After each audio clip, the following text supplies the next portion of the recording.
Boa tarde, turma. Tudo bem com vocês? Na aula de hoje, a gente vai continuar nossa disciplina de economia monetária e, dessa vez, discutindo um pouco os princípios teóricos da chamada teoria monetarista, ou a segunda geração da escola de Chicago, né, que é uma escola muito conceituada e que tem como principal referência o Milton Friedman. Tá? Então, ela também é conhecida como nova TQM, ou nova teoria quantitativa da moeda, por, em grande medida, acabar resgatando elementos da teoria quantitativa da moeda clássica, embora com algumas alterações. Então, antes de mais nada, a gente vai entrar no contexto histórico. Na última aula, a gente viu um pouco o modelo keynesiano. E como vocês bem sabem, o modelo keynesiano, ele, em grande medida, se tornou um mainstream econômico após a década de 30 e a saída da economia norte-americana da crise de 29. E durante toda a década de 40 e 50 e década de 60, qual o Eric Hobsbawm chama de Era de Ouro do capitalismo no século XX, onde a maior parte dos países cresceu de maneira sustentável, com baixas taxas de inflação. A maior parte desse crescimento foi baseado em políticas de cunho keynesiano. Nesse sentido, a teoria keynesiana ela acabou sendo hegemônica. Contudo, na década de 70, ocorre um fenômeno até então inédito na economia mundial, chamado de estagflação. O que seria a estagflação? Seria uma combinação de estagnação econômica somada à inflação. Geralmente, o que se tinha até então era que quando ocorria estagnação ou uma recessão, ela era acompanhada de deflação, ou seja, a renda dos indivíduos não estava crescendo ou estava decaindo, e dessa mesma forma, o preço dos produtos, dos bens e mercadorias também decaíam. Então era estagnação mais deflação. O que ocorre na década de 70 é uma parada econômica, uma recessão forte, principalmente nos países desenvolvidos, combinado com uma alta taxa de inflação. E até então, como por ser inédito, os modelos keynesianos não conseguiram resolver essa estagflação. E daí, da mesma forma como na década de 30, a não solução da crise de 29 pela teoria clássica deu espaço para a ascensão da teoria keynesiana, essa mesma situação agora de não solução da estagflação pela teoria keynesiana deu espaço à ascensão da teoria monetarista do Milton Friedman. Algumas explicações para essa estagflação podem ser elencadas. Uma delas, que foi apontada principalmente pelos autores liberais, seria os limites do modelo keynesiano, do modelo de welfare state, baseado em altos salários, sindicalização e serviços públicos amplos, onde, de acordo com esses autores, o modelo keynesiano ele gerava um processo de endividamento do Estado, que, por sua vez, recorria à impressão monetária, causando a inflação.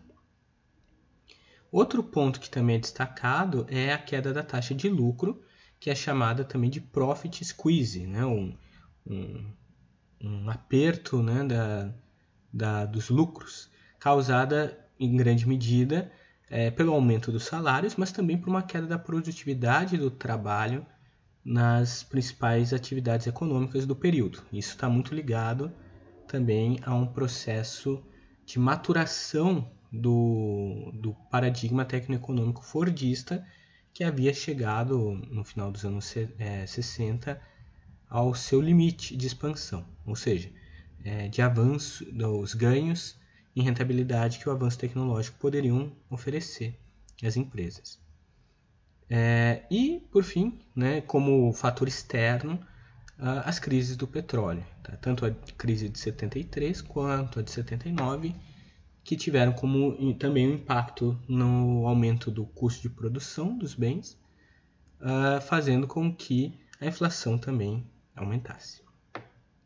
Como foi colocado, as políticas foram praticadas, algumas políticas keynesianas para tentar reverter esse cenário, mas elas não conseguiram recuperar o ciclo de crescimento econômico anterior. O resultado disso foi a vitória de alguns governos de caráter mais liberal, né, praticando aquilo que veio a ser convencionado na academia de neoliberalismo, onde as principais referências são a Margaret Thatcher, na Grã-Bretanha, o Ronald Reagan, nos Estados Unidos, e o Augusto Pinochet no Chile, sendo que o Chile ele foi um palco, parte laboratório das práticas neoliberais, do que depois vai se convencionar no Consenso de Washington.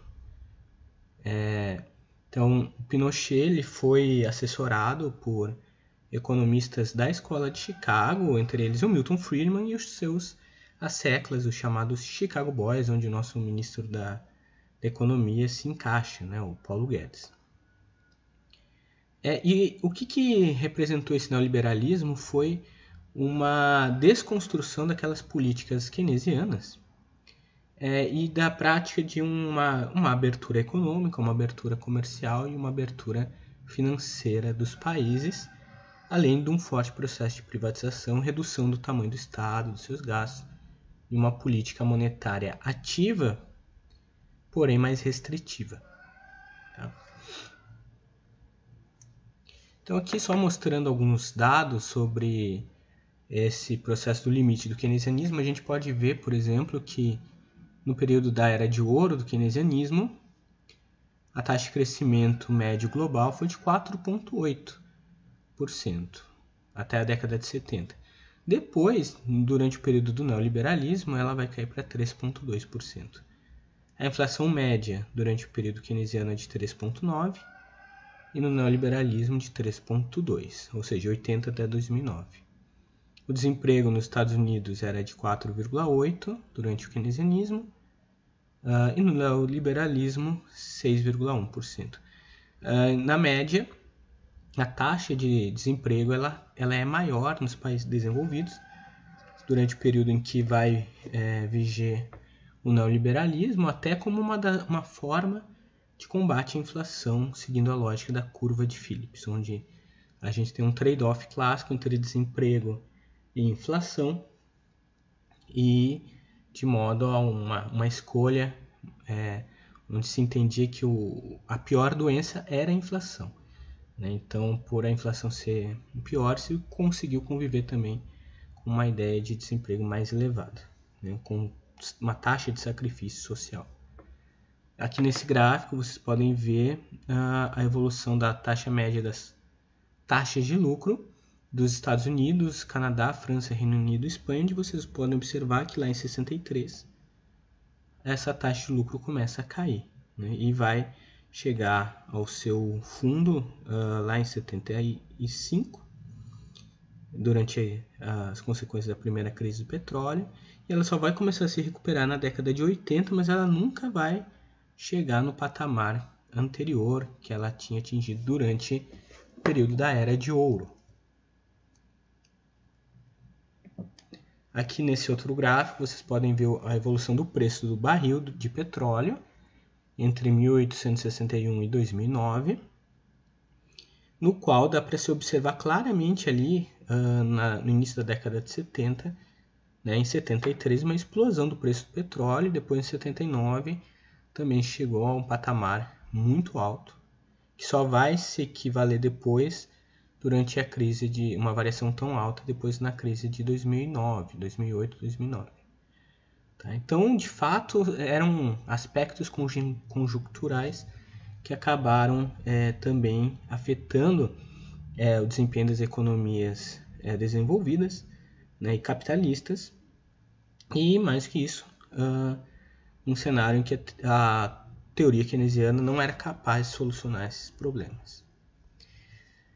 Dessa forma, um economista muito importante no século XX, que é o Milton Friedman, ele vai emergir, né, inclusive como um dos principais divulgadores da ciência econômica no período, e vai apresentar ideias que, apesar dele partir do approach da síntese neoclássica keynesiana, ele traz elementos novos que desconstroem a política macroeconômica no período. O primeiro ponto que ele vai trazer aqui, diferente da teoria keynesiana clássica, em que a demanda efetiva e a questão do emprego são fundamentais, são os pontos mais importantes na macroeconomia, para o Friedman, a variável mais relevante é a inflação. Tá? Então, a inflação é a variável mais importante e ele entende inflação no sentido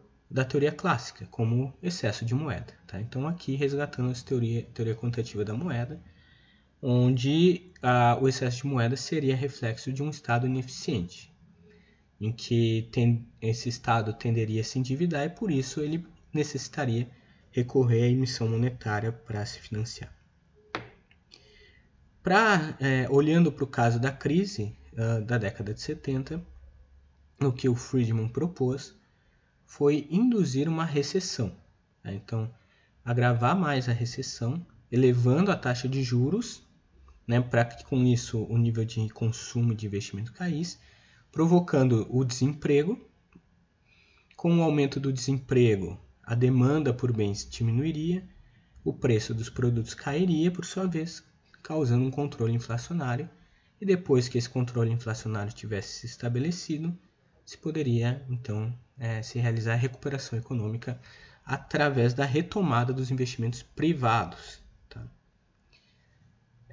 O outro ponto que o Friedman vai colocar, diferente na sua teoria, é que a moeda, aqui seguindo a mesma lógica do Keynes também, né, de que a moeda é uma mercadoria e concorre com outros ativos, porém ele vai adicionar um elemento novo dentro dessa lógica, que é a ideia de riqueza humana, que é outro tipo de ativo ligado então ao nível de preparo, de estudo que os indivíduos têm e que tem como consequência afetar o nível de expectativa das pessoas em relação ao futuro. Então, quanto maior o teu nível de preparo de estudos, mais positiva vai ser a tua expectativa em relação aos teus ganhos no futuro. Então, tu está fazendo agora a faculdade de economia, tu acredita que depois que tu terminar ela, a tua renda vai ser maior nos próximos anos. E isso vai levar o Friedman a colocar um conceito extremamente relevante que é a chamada renda permanente, onde ele vai dizer que os indivíduos eles não tomam decisão de consumo só pela renda presente deles. Na verdade, o que os indivíduos fazem é fazerem um cálculo expectacional de quanto vai ser a renda deles ao longo da vida, né, no futuro, para daí tomar determinado patamar de consumo. Ou seja, o indivíduo ele faz faculdade e digamos que ele está fazendo, no caso nos Estados Unidos, uma faculdade privada, ele vai pegar um financiamento universitário, que é caríssimo, mas ele vai fazer esse gasto que está acima da renda dele, pois ele acredita que quando terminar a faculdade ele vai ter um bom salário na profissão que ele decidiu cursar e vai poder pagar esse consumo que ele está fazendo agora no presente. Então ele não está postergando o consumo, ele está postergando o pagamento do consumo, pois ele acredita que a renda dele vai aumentar. Da mesma forma, dá para pensar no caso de um indivíduo que ele sabe que vai ganhar uma herança. Digamos que ele tem o pai ou a mãe são muito ricos e ele sabe que, não sabe exatamente quando ele vai ganhar essa herança, mas que ele vai herdar alguns milhões de reais aí, em algum ponto da vida dele. Nesse sentido, ele vai poder ter um padrão de consumo mais elevado do que ele teria se ele não soubesse dessa herança. Então, ele vai adaptar a expectativa de consumo dele já considerando a herança futura. E isso tem um impacto no nível dos preços dos produtos, porque pode gerar uma pressão inflacionária nos preços e também pode ter um impacto na efetividade da política monetária, como a gente vai ver na sequência. Tá, então aqui é a fotinho do Milton Friedman, um moço simpático, embora tenha apoiado o governo ditatorial e sanguinário do Pinochet. E uma das suas obras mais famosas, que é Capitalismo e Liberdade. Mas existem outras obras também interessantes. Uma muito boa é Price Theory, né, a teoria do preço, que discute um pouco mais os fundamentos microeconômicos da teoria dele aplicada à macroeconomia. Então, entender os aspectos do funcionamento da macroeconomia a partir de questões microeconômicas. Então, é um livro muito, muito bom, que vale a pena ser lido também. Tá. Então, entrando na teoria monetária do Friedman, particularmente, e aqui cabe o adendo que após a teoria do Friedman, ela vai dar origem a outras abordagens também a partir dele. E uma delas vai ser das expectativas racionais e da teoria novo clássica, que a gente vai ver mais para frente no curso, tá? Então, o primeiro ponto aqui do Friedman ele discute a questão da demanda por moeda. A oferta de moeda a gente já sabe, vale que a gente discutiu. Aqui cabe também destacar que para o Friedman a moeda ela não é neutra, mas ela tem uma questão exógena, tá? Então ela não é tão endógena quanto no modelo keynesiano tradicional. E ele vai entender que a demanda ela se divide demanda por moeda em demanda das famílias e a demanda das empresas. A demanda das famílias ela é função do W, que é a renda total do indivíduo. Quanto maior a renda, maior a demanda. O epsilon, que é a proporção da riqueza humana na riqueza total. Então, quanto maior a tua riqueza humana, quanto maior o teu nível de preparo, também tu vai demandar mais moeda no futuro. O teu retorno dos ativos, o nível da taxa de juros, né? Aqui os dois têm uma relação negativa com a demanda por moeda, onde quando ativos financeiros com menor liquidez têm um retorno mais alto, a demanda por moeda é menor. Da mesma forma, quando a taxa de juros cresce, a demanda por moeda também diminui. Os preços esperados, né? Então, à medida em que se acredita que os preços vão estar mais altos, se demanda mais moeda. Se acredita que os preços vão ser mais baixos do que o momento presente, se demanda menos moeda. E outros fatores. E esses outros fatores que o Friedman coloca têm um caráter mais estrutural e ligado a aspectos sociais. Tá? Então, esses fatores são, primeiro, a estrutura de distribuição de renda, o regime de mercado na oferta de bens e serviços, o grau de incerteza sobre o futuro, a expectativa sobre ocorrências anormais, como guerras, o grau de estabilidade da ordem político-institucional, variáveis localizados no âmbito da psicologia social e a estrutura de valores éticos e sociais dominantes. Já a demanda das empresas, o Friedman vai colocar como sendo função da renda nominal, do retorno dos ativos, da taxa de juros, do preço esperado, dos outros fatores sociais, mas tudo isso a preços correntes, né? Então, quanto mais altos os preços tiverem de fato ocorrendo, mais alto também vai ser a demanda por moeda. Tá? Então, a demanda por moeda agregada vai ser o somatório da demanda das famílias mais a demanda das empresas. Sendo assim, simplificando, a gente pode colocar que a demanda por moeda no Friedman é função da renda nominal, da taxa de juros e dos preços esperados. Só que tem uma outra hipótese que o Friedman observa na sua obra clássica sobre a crise de 29, que ele escreveu com a Anna Schwartz, em que se a gente tiver em períodos não inflacionários, a elasticidade da demanda da moeda à taxa de juros é não significantemente diferente de zero. Então ele vai acabar eliminando a questão da taxa de juros. Se não tem inflação, também dá para tirar a questão do preço esperado.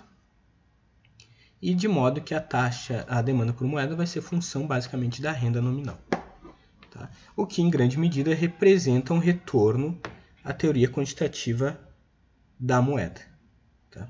Tem que se colocar aqui também um ponto relevante sobre o preço esperado, é que para o Friedman ele vai se adotar de um pressuposto que é a chamada expectativa adaptativa, onde ele vai dizer que esse preço esperado ele se baseia no preço passado, ou seja, o que os indivíduos, como eles vão prever o futuro em relação a como os preços da economia vão se comportar, vai se basear basicamente no presente. Então, se hoje o nível de preço está subindo, eles vão acreditar que amanhã o nível de preço também vai continuar subindo. Ou seja, se a gente tem um patamar de inflação alta nesse ano, ano que vem a expectativa adaptativa a partir do presente vai ser de que ano que vem também vai ter, então a demanda por moeda vai ser menor. Se por sua vez, no ano que vem o governo conseguir aplicar alguma política de controle inflacionário ou acontecer algum fenômeno que reduza, por exemplo, faça com que haja um aumento da produtividade pelo lado da oferta e isso faça com que os preços caiam através de uma queda dos custos de produção e o nível geral de preços se reduza, os indivíduos para o próximo período vão acreditar que vão esperar um nível de preços mais baixos também. Tá? Então isso é a chamada expectativa adaptativa. Tá? Guardem essa informação porque ela vai ser importante mais para frente.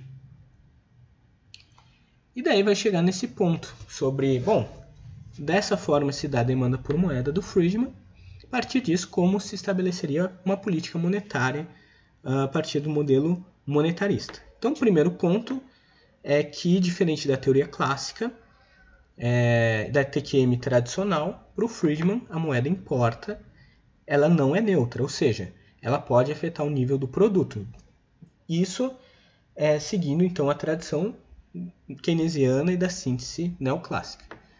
E o outro ponto que ele vai colocar é que uma política monetária expansionista pode reduzir sim o desemprego, mesmo que temporariamente. Então, a política monetária ela é eficaz, mas, e esse é o ponto relevante aqui do Friedman, é que é só no curto prazo. No médio e longo prazo, ela tende a se tornar ineficaz, tá?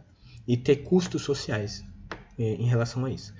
Então, o que o Friedman vai defender vai ser uma política monetária apoiada num tripé. Esse tripé é baseado na ideia de taxa natural de desemprego, curva de Phillips e expectativas adaptativas. Então, em relação à taxa natural de desemprego, o Friedman vai considerar que a taxa natural de desemprego ela ocorre em uma economia em repouso, sem política macro afetando a economia, e nesse ponto, a taxa de desemprego vai ser igual à taxa natural.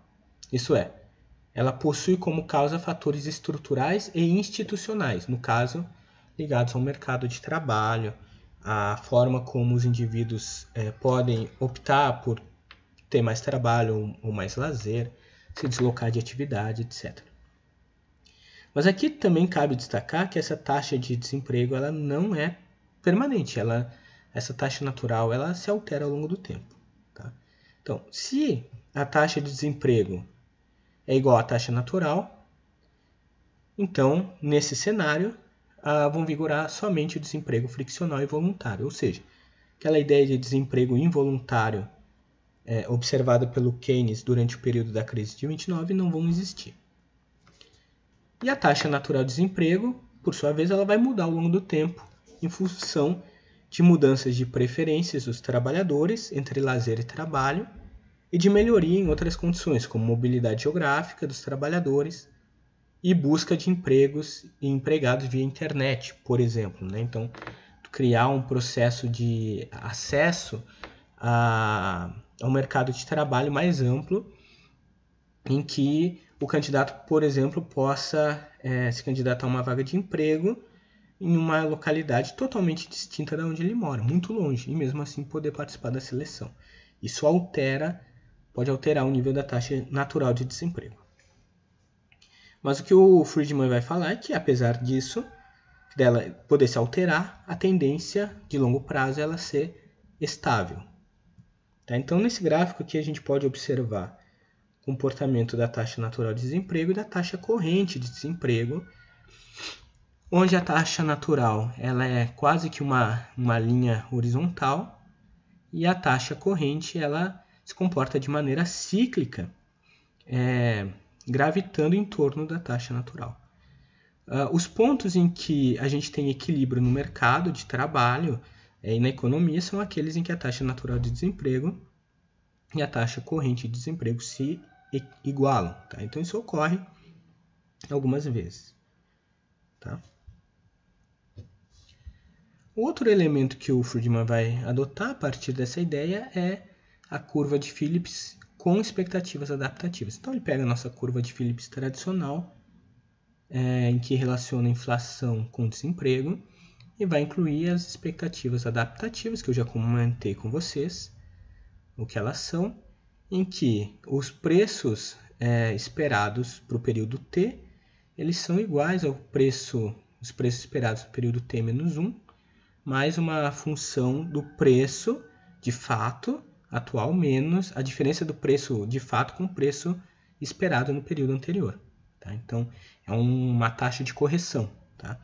Então, como a expectativa de inflação ela é baseada no período passado, se anteriormente a inflação fosse baixa, um aumento da oferta de moeda terá impacto positivo na oferta de trabalho. Isso porque o salário nominal subirá, porém, os trabalhadores estarão esperando preços constantes. Desse modo, acreditarão que o salário real, que é o salário dividido pelo nível de preço, se elevará, o que ele é chamado de ilusão monetária. E nesse cenário, a taxa de desemprego corrente vai ser menor que a taxa natural. O que isso quer dizer? Que num período em que a gente adote uma política expansionista, em que provoque de emissão monetária, que vai causar inflação, vai elevar os preços, a gente vai fazer com que os trabalhadores eles sejam enganados, no sentido de que como eles baseiam as suas expectativas de inflação em relação aos preços do período passado, e os preços no período passado eram mais baixos porque a base monetária era menor, eles vão acreditar que esse aumento da emissão monetária vai causar um aumento real dos salários deles. E com isso eles vão oferecer mais trabalho e a gente vai ter uma redução do desemprego e um impulsionamento então da atividade econômica. Tá? Mas isso é uma ilusão monetária e que não é permanente. Então, o que o Friedman vai observar é que depois de um tempo, os trabalhadores vão perceber que foram enganados e vão voltar para o desemprego voluntário. E o resultado é voltar para o mesmo patamar de desemprego com uma inflação agora mais alta. Tá? Por isso que ele vai apontar que a ideia de política monetária ela pode ser eficaz, mas só no curto prazo. No médio prazo, essa ilusão monetária se dissiparia. Então, porém, quando os agentes perceberem que sofreram uma ilusão monetária, se decepcionarão, voltando ao desemprego, como eu falei antes. Consequentemente, o nível de desemprego se recompõe, só que agora com uma inflação mais alta, e por esse motivo a política monetária é efetiva na alteração do produto, mas somente no curto prazo. E no próximo modelo, agora que a gente vai ver na sequência, essa questão é vista com mais atenção. Então aqui tem a nossa curva de Phillips com expectativas adaptativas. Então a gente pode considerar uma economia no equilíbrio, que é ali no ponto A, onde a taxa de desemprego é igual à taxa natural. E a gente pode pressupor um aumento, uma expansão monetária, fazendo com que a inflação suba e deslocando o nosso indivíduo para o ponto B, tá? Nossa taxa de desemprego para o ponto B. Nesse ponto B, a gente tem um desemprego menor do que a taxa natural, mas uma inflação mais alta. E isso não vai se sustentar à medida em que a ilusão monetária se dissipe.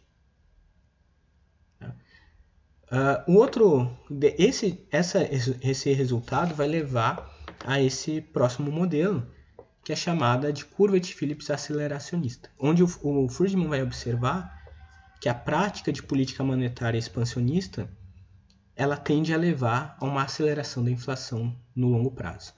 Então, dadas as expectativas adaptativas e a decepção posterior, para haver constante ilusão monetária, é necessário que seja implementada uma política de aumento constante de estoque de moeda. Ou seja, se o desemprego só se reduz quando os trabalhadores são enganados pela ilusão monetária, para a gente ter uma constante queda na taxa de desemprego, a gente precisa enganar eles constantemente. E para isso a gente precisa elevar os preços, fazer com que eles acreditem que vão ter uma elevação real dos seus salários. Isso, por sua vez, acelerará a velocidade de crescimento dos preços. E com isso, trabalhadores sempre subestimarão a inflação de modo permanente. Então, eles vão acreditar que a inflação sempre vai ser menor do que de fato ela é, mas na prática a inflação sempre vai estar crescendo. Então, a gente tem nesse gráfico a curva de Phillips aceleracionista. Então, uma curva de Phillips normal. Então, no eixo vertical a gente tem o nível de preços com a inflação. E no eixo horizontal a gente tem o desemprego. Tá? Então, a gente começa ali no ponto A, onde a taxa de desemprego corrente é igual à taxa de desemprego natural, então a gente tem equilíbrio. E a expectativa de inflação é igual a zero. Feito isso, a gente faz uma expansão monetária partindo do ponto A para o ponto B, onde a taxa de desemprego atual corrente é menor que a taxa de desemprego natural. Então, aqui é a mesma ideia do gráfico anterior, porém a inflação é maior do que a inflação esperada anterior igual a zero. Tá? O que vai acontecer?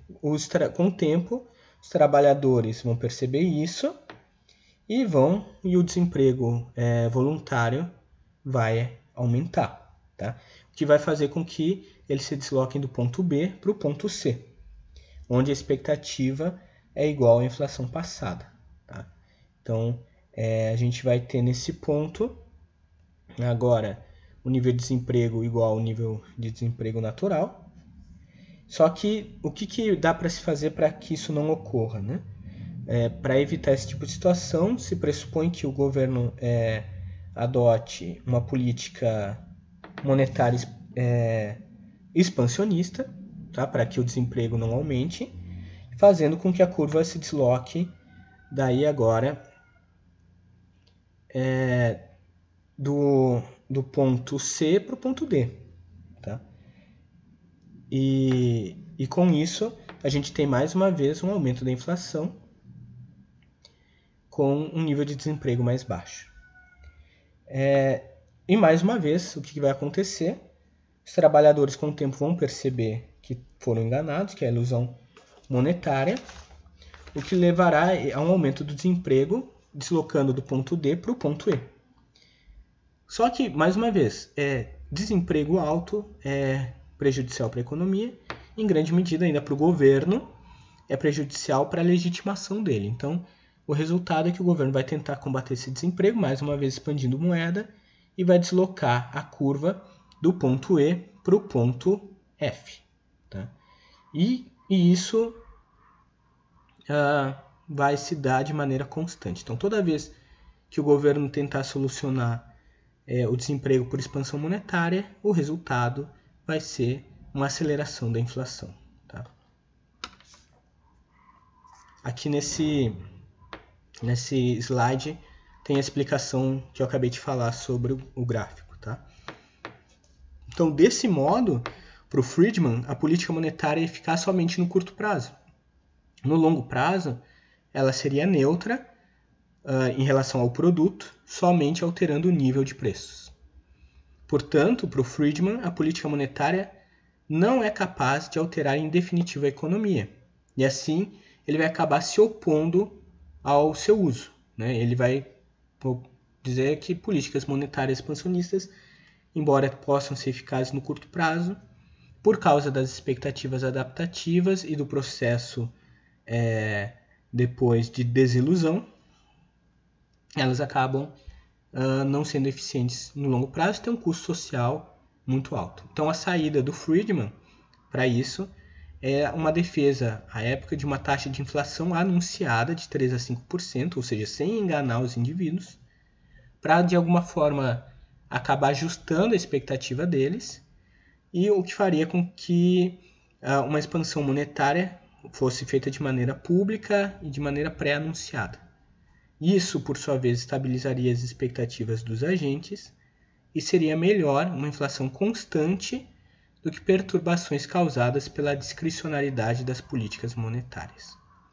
Então, nesse tipo de situação, o que o Friedman defende aqui é que o Banco Central ele não tem a discricionariedade, ele não é independente.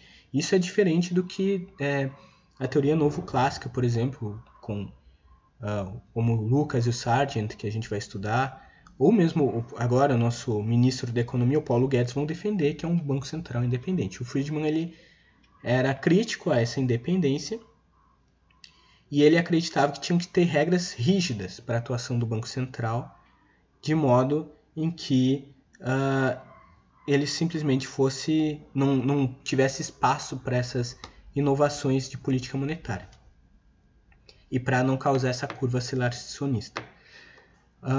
Com o tempo se mostrou que, na verdade, pode-se ter maior dependência ou não do Banco Central, mas esse tipo de medida defendida pelo Friedman de uma taxa de inflação constante no longo prazo, pré-anunciada, ela não é efetiva. Tá? Mas essa era a defesa que o Friedman fazia à época. Tá? Inclusive no livro Inflação, Suas Causas e Consequências. Qual seria a saída para uma situação de alta inflação para o Friedman? Tá? Como combater ela? Bom, antes de se adotar a ideia de anunciar um nível de inflação pré-definido anteriormente, é preciso que se faça um controle inflacionário. E essa desinflação ela só pode ser alcançada inevitavelmente com o aumento do desemprego em relação à taxa natural, o que o Friedman chama de taxa de sacrifício. Então, a diferença entre o nível de desemprego real presente em relação à taxa natural é a nossa taxa de sacrifício. E para isso acontecer, tem dois mecanismos, o que ele chama de choque ou de gradualismo. Então, a gente pode fazer um choque monetário, onde a política restritiva é adotada de maneira mais ampla e de maneira mais imediata, e tem um efeito mais rápido, no sentido que a inflação é controlada de maneira mais rapidamente. Tá? No caso, seria, por exemplo, uma política de austeridade fiscal e monetária feita, posta em prática de ontem para hoje, por exemplo, né? O governo parando de gastar e parando de imprimir moeda. Só que isso tem um custo, que é gerar muito mais desemprego. A outra política seria a ideia de gradualismo, que essa política de austeridade, por exemplo, seria adotada, só que de maneira mais lenta,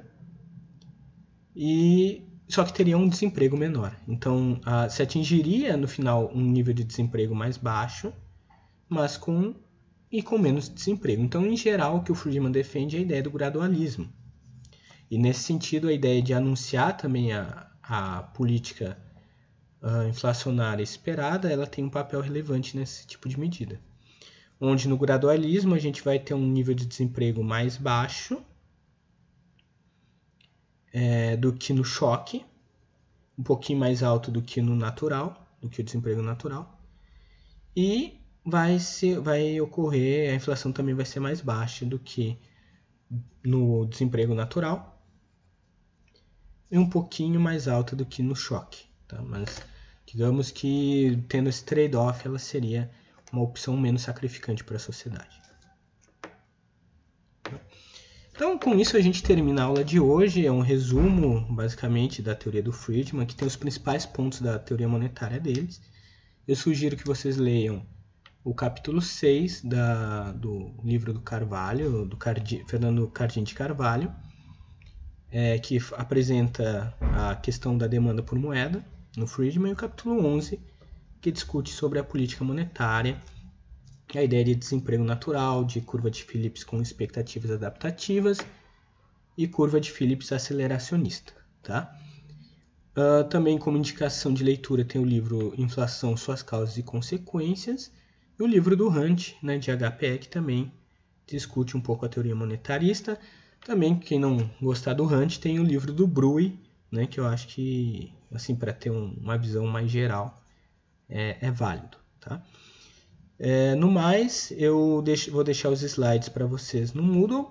Além disso, uns vídeos complementares à minha aula. Tá? Qualquer dúvida, estou à disposição. Um abraço a todos e bons estudos.